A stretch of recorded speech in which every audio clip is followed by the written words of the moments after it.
د یو ملګري سوال کړی دا د صوفیانو په عقاید باره کې. نو دو عقاید مغه عقاید کوم بریلیانو ګستاخانه شرکیه بدعتي عقاید دي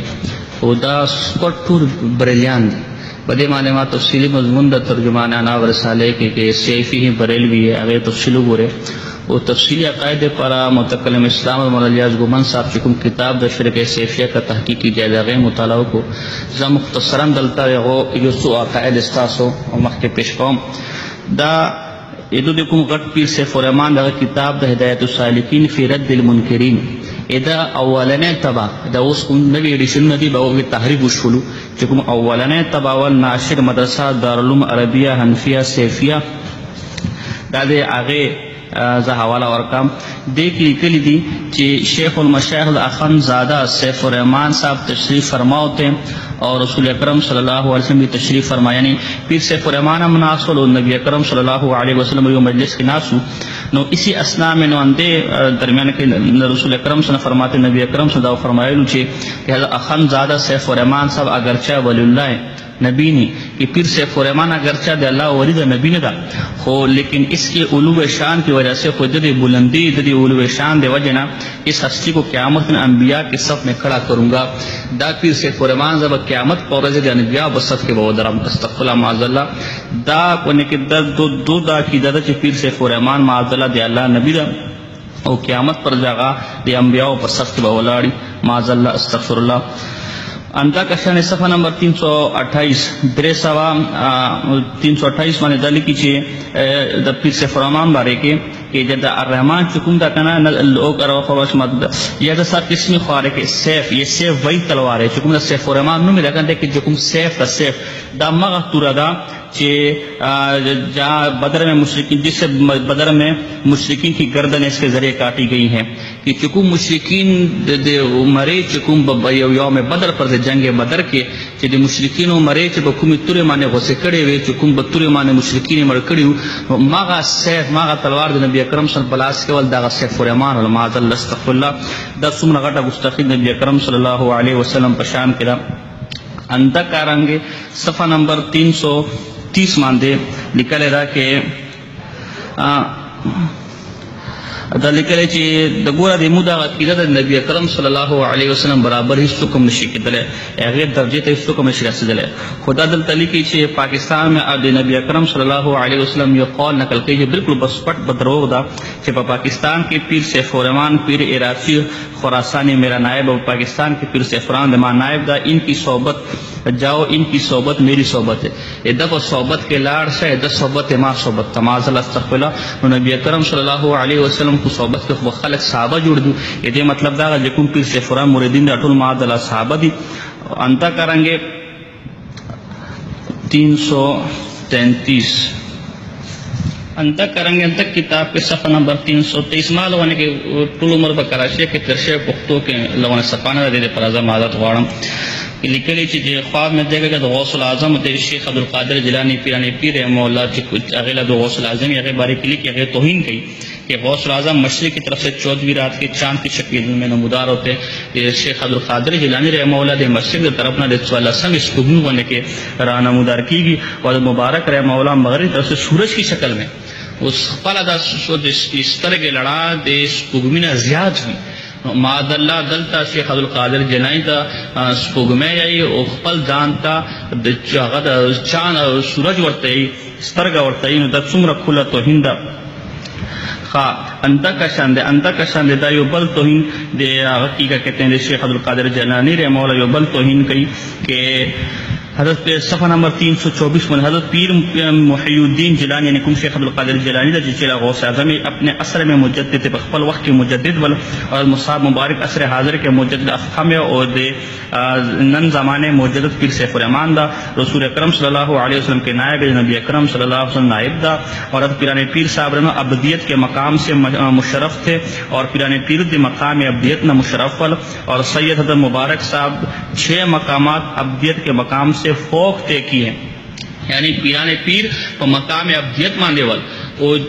پیر سیف الرحمن شپږ درجې دی هغه مقام عبدیت نام برا طے کړی دي. معاذ الله ني شیخ د پیر کوم دو پیر سیف الرحمن دا د شیخ عبدالقادر جیلانی رحمه الله شپږ درجې برا ول ونې که اوس یو کس دی زه به پیله درجې کې خو بل یې زه خو به شپږمې درجې کې لازمي خبره ده کوم شپږمې درجې کې دا د پیله درجې والا نه غټ علم والا غټ عمل والا افضل سړی ده نو دلته دا ګوره دا ځان ته شپږ درجې د شیخ عبدالقادر جیلاني رحمه افضل دی د دلته ایاز باچا نه پوښتنه کوي ځان ته د شیخ عبدالقادر جیلاني نه واسطه ته شرمېږي نه چې ستا پیر سیف الرحمن دومره غټ دی شیخ عبدالقادر جیلاني رحمه الله ګستاخي کوي کله دواړو خپله کوي تقابل کوي کله ځان یې زه د هغه نه شپږ درجې افضل یم کله هغه چې هغه د څوارلسمې سپوږمۍ غونډې کې د اوس سترګې غونډې کوم تعالی شرم نه درځي ته ځان ته نواسه ستا د نیکه دومره غټه ګستاخي کوي که ته ورته بیا هم پیر یې په کار خدا د غیرت تقاضا خدا خو څپله راکړه څوک سر دې ویشتلی اوس څرنګې تا پیر دو نمبر ده داسې ستا د نواستوب ستا د سیدتوب هم دو نمبر ده بېدینه هېڅکله هم سید نشي کېدلی څرنګې دا د دې زمانې خارجان دي خارجان هم به ګناه کبیره باندې به خلک کافر ګڼي دو من دغه عقیده ده چې څوک مو پیر نه ماني یا مو پیر آگ کی خارج هغه کافر ده معاذالله حالانکې دا بالکل خارجیت ده د پیر نافرمانی د والدین نافرمانی د حقوق دي دا ګناه کبیره دي په دې باندې څوک د اسلام نه خارج کېږي خو د کوم د پیر سیف الرحمن چې کوم خلیفه ده یا احمد علی شاه سیفي هغه باقاعده په دې باندې رساله لیکلې چې کوم د پیر نافرمان مې کوم چې والدین نافرمان دي آق دا هغه کافر ده دا کلم کله خارجیت نه کرانګي د کوم پیر سیف الرحمن کتاب د هدایت السالکین بل صفحه نمبر 260 باندې لیکي کہ میرے تو تقریباً 8000 خلفاء ہیں امام کو قریباً 8000 خلفاء دی اور سب کے سب فنا قلبی اور نفسی سے مشرف ټول د فنا قلبی اور نفسی نے مشرف دی اور کامل و مکمل اولیاء دی نو کتا تو صرف ما مانو اگر تم صرف مجھے مانتے ہو ان کی ولایت کے منکر او دو دی ولایت منکر دام هم کفر دا معاذ الله نو دا خو د نبی او منصب ته دی هغه د انکار او هغه نه مننه کفر وي دین علاوه چې امتی څومره غټ وي هغه انکار کفر نه ده د امام اعظم امام حنیفه رحمه الله څوک انکار کوي هغه مزد چیلنج کام چې مالا ته حواله وکړي امام اعظم ابو حنیفه رحمه الله څوک انکار کوي هغه کافر ده امام شافعی څوک انکار کوي هغه کافر ده دنیا کې د نبی درجه ده چې هغه یا صحابي من حیث صحابي بدین نیت بيد رسول صحابي ده ذکر د انکار کام د نبی اکرم سم در پردا گستاخی ده دی وجه دام کو پردا یا خود ځان ته نبی ذکر د انکار کو پردا یا دو ځان ته صحابي د نبی اکرم دی وجه د انکار کو پردا دام کلم کلا خارجیت تا او زه تاسو نه پوښتنه کوم چې امام اعظم انکار کو پر نه ده امام شافعی انکار کو پر نه ده امام احمد بن حنبل رحمه الله انکار کو پر نه ده وې د انکار کو پر ده نو دې مطلب خدا غره دونم پر ده ځان ته نبی چې دغه د نبی انکار کو پر وي د امتی انکار کو پر نه وي اندکرنګ دا د مونږ کراچي نه دو احمد علی شاه سیفی ته کوم سیف الرحمن خلیفہ دا او صوفی نثار الحق دام د پیر سیف الرحمن خلیفہ دا دو دارو کوئی څه پیسو باندې لانجه راغله چې کوم صوفی نثار الحق چې کوم پارټي دا کنه یو کتاب شایع کړی شرف انصار یې مونږ کراچي نه بده کې احمد علی شاه سیفی باره کې لیکلي صفحه نمبر 2 باندې دا ابو ایوب انصاری رضی الله عنه صحابي رسول دا جولا حاول یعنی کپڑے به ګندل درزی ول نو درزی باره کې د احمد علی شاه سیفی د ابو ایوب انصاری رته ګناه ګستاخی کوي چې جولاها د کوم درزی هغه د او خصلتونو د وجه نه بغم لعنت کړی شوی ده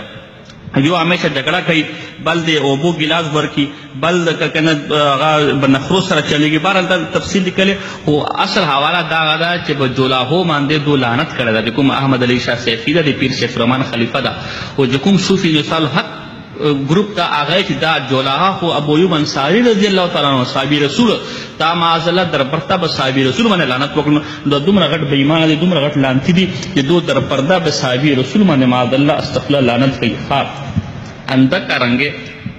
اندکرنګ د خضر علیه السلام یو ډېر غټ مستفید په خپل کتاب کې کړی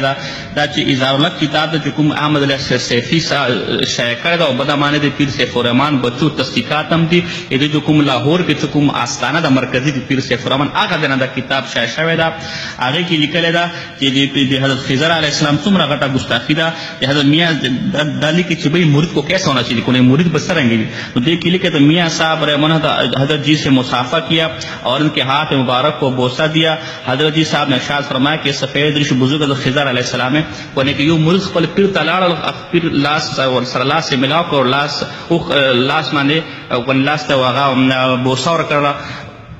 او پراول نو اج پیر څور کوي به ما سره لاس ما ملاوا ده ما سره خضر علیہ السلام ته کوم بزرگ ولار ده دا د خضر علیه السلام ته د سره لاس ملاو کړی دا ادب وکړه. نو اب بے غیرت سب بکواس کی تو میاں صاحب نے جی صاحب کے ہاتھ مبارک پر پھر بوسہ دیا.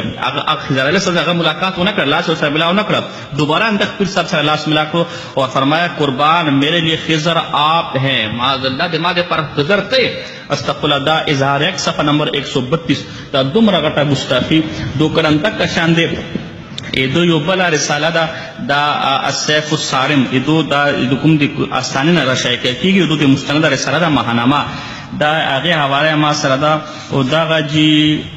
السیف الصارم شمارہ مارچ 1999 ایک صفحہ نمبر 18 میں لکھا ہے تو موسیٰ علیہ السلام نے حضرت خضر علیہ السلام سے صحبت اور فیض الہی کے اصول کا مطالبہ کیا. یعنی کو موسیٰ علیہ السلام دلیل القدر وال آغا معذلہ دے باطنی فیض پر خضر علیہ السلام چاہ بڑیرو علماء نس کے نبی دا ولی دا نبی مدا آغا نا باطنی فیض و اصول مطالبہ کا غرض ہے کہ حضرت خضر علیہ السلام نے موسیٰ علیہ السلام کو باطنی علوم و معارف کے اصول کے لیے اجازت دے دی. معاذ اللہ حضرت خضر موسیٰ علیہ السلام باطنی علوم اور سرنو اگر جب باطنی علوم حضرت خضر علیہ السلام نے حاصل کر دمرا غٹا گستاخی وہ بیان دے بحکایت پر ذیل کے بطور دلیل صفحہ نمبر 19 کی لکھی. اس سے ثابت ہوا کہ معرفت الہی اور باطنی اسرار و رموز کا اصول صرف علم ظاہر سے ممکن نہیں. دینا ثابت ہے کہ معرفت الہی اور باطنی اسرار و رموز یہ اصول صرف علم ظاہر مانے ممکن نہ دا. کیا مطلب موسیٰ علیہ السلام سر صرف معاذ اللہ استغفر اللہ یعوذ باللہ علم ظاہر ول زکر خضر علیہ السلام کا لاڑ او غنا علم باطن اثر کر موسیٰ علیہ السلام سر علم باطن نول تا دمرا غٹا گستاخی دے موسیٰ علیہ السلام دا انتا کریں گے. دا ما سره یو بل دو کتاب ته چې التجلیات رحمانیه او دا شایع شوی دا جی پېښور نه شایع شوی دا نشر ارشاد دارالعلوم جامع صدیقیہ رحمانیہ مسجد سید القونین خیبر پختونخوا شب قدر یہ دین دا شایع شوی دا بدی کی لکلی دی کہ دا صفحہ نمبر 191 دا آیت کریمہ منکرین دو حضور صلی اللہ علیہ وسلم دا شان دا تنقیص دا پارا وی. معذرہ زو خلق استاذ میں سوال کم کہ قرآن آیتم سے نبی اکرم صلی اللہ علیہ وسلم تنقیص مانے و توہین مانے و مشتمل ہے خدا بے ایمان ہے جن دا آیت نبی اکرم صلی اللہ علیہ وسلم تنقیص و توہین مانے مشتمل ہے. معاذ اندر کریں گے اندغا ملا تجلیات رحمانیہ صفحہ نمبر 1 جلد نمبر 1 صفحہ نمبر 228 دوا سوا آتاتیا بدے مانے لکھی انما انا بشر مثلکم مطلب یہ مطلب دا غدا مثلکم دا مثلکم نا مراد استاس و پشانیم یعنی دلتا خطاب کفارو تا دے. معاذ اللہ یعنی خطاب کافرو دے کافرو کفار تا دے و مراد دا غل استاسو پشانیم استغفر اللہ اعوذ باللہ یعنی نبی اکرم صلی اللہ علیہ وسلم شان نبی اکرم صلی اللہ علیہ وسلم مرتبہ نبی اکرم صورت نبی اکرم جسم جنس دا معاذ اللہ استغفر اللہ کافران چی پک ابو جہل والا ابو لہب والعتبہ و شیبہ و دا بیمان آئی چی نبی اکرم صلی اللہ علیہ وسلم بشان کے دو رنگول استغفر اللہ دا دمرا غٹا گستاخی دا دمرا غٹا کپر دا دو تصوف پا آڑا کی کئی اندن علاوہ دو چی کم اکابر دی مطلب احمد علی شاہ سیفیہ چی مود پارا برسائل سیفیہ کی چی مود پارا با اختلافی مسائل کے مولانا احمد خان بریلوی حکم دا سالس تا مود خبر منو اندغ احمد خان بریلی بخپل اہدائی کے بخشی صفحہ نمبر 3 صفحہ نمبر 37 کی لکھی کہ اما عائشہ صدیقہ رضی اللہ عنہ دمرا بتنگ لباس و دمرا تنگ کپڑے دمرا تنگ کمیز پہ چاول دی کمیز دی تنگوالی دی واجنا غیر سینے با دی کمیز نبار لروت کرے او چی ما بورتا وقت لوگو سینو تا نو یا غیر سینو گانے کہ ما دا ظلم شدن معاذ اللہ استغفر اللہ اندک کرنگے احمد خان بریلی با حضرت کے بخشش کی لکی دی کما مصطفیٰ جان رحمت پہ لاکھ و سلام چی ہر جمعتنا دو دا غبس پکرو من دا سلامی غیر دا شیر لکری قلت بعد کسرت پہ لاکھ و درود عزت بعد ذلت پہ لاکھ و سلام پر معاذ اللہ حضور اکرم صلی اللہ علیہ وسلم جماعت مخ کی کم ول کم نباز زیاد شر بغیر زیادتی معنی سلام و مخ کی ذلیل ول عزت بعد ذلت پر مخ کی ذلیل ول ذلتوب نباز ہوتا عزت ملا شر بغیر عزت معنی سلام معاذ اللہ استغفر اللہ علیہ وسلم دمرا غٹ گستاخی دمرا غٹ کفر دا انتا کرنگے انتا قامت خان بریلی و فتاوہ رضویہ جلد اول قدیم کی لکی نبی اللہ تعالی خوراکم کی اللہ تعالی مخنصم جوڑی گئی اللہ تعالی مفعولم جوڑی گئی اللہ تعالی پخانام کی اللہ تعالی بدفلم کولشی دا دمرا غٹا گستاخی نبی اکرم صلی اللہ تعالی بشان کے دو کرے انتا کرنگے دو دے مسلک چکو مفتی احمد جار گجراتی دا آغاز جالحق کی لکی چی نبی اکرم صلی اللہ علیہ وسلم دے شکاریان ہونے کے آواز بھی نکالو باسل شکاران ہونے کے بدوکی ورکولے انتا کرنگے دا بندخ جالحق صفحہ نمبر नंबर 160 की लिखी 160 161 की लिखी कि अल्लाह ताला हाजिर नाजिर वेना दा बेदीनी दा अंदा करेंगे दो मुला दा मौलवी उमर इचरवी अब में क्या सनफियत की लिखी सफा नंबर 283 की कि दे मियाँ बीवी पने के खजा और मेड़ा दा खपला की यो मखसूस हालत की हुई जमा पा हालत की हुई नो बदे टाइम के नबी अकरम सल्लल्लाहु अलैहि वसल्लम हाजिर व नाजिर अस्तगफिरुल्लाह बिल्लाह ए दिन अलावा ढेर घट कुफरियात और ढेर गुस्ताखियान और ढेर घट कुफरी अकीदे जो मौजूद थे किताबों के तफसील पर हम शिरक सैफिया का तहकीकी जायजा मुताला को दामा मुख्तसर दो यूसु अकीदे वो मरगरी पर तपोस माने मादरता पेश कर ले वमा अलैना इल्लल बलागुल